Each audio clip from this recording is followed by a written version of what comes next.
Friends, எல்லாரும் எப்படி இருக்கிறீங்க? இன்றைக்கி நான் இந்த குலைய வெட்ட போகிறேன், பார்த்துக்கிடுங்க. இது வந்து ரோபஸ்ட்ரா வாழை. தமிழில் வந்து இதை பச்சைப்படுத்தின்னு சொல்லுவோம் நம்ம. இந்த குலையை தான் இன்றைக்கி வெட்ட போகிறேன். நல்ல பெரிய குலையாக இருக்குது. கிட்டத்தட்ட இதில் 11 சீப்பு இருக்குது இதில்.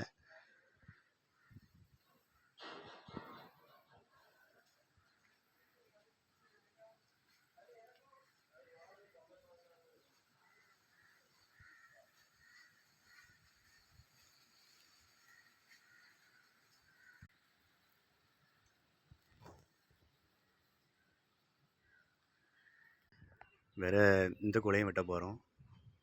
இதுவும் கிட்டத்தட்ட வந்து 4-5 மாதம் ஆகிட்டு. இதுவும் நல்லா விளைஞ்ச குலை தான். இதையும் நாங்கள் இன்றைக்கி வெட்ட போகிறோம்.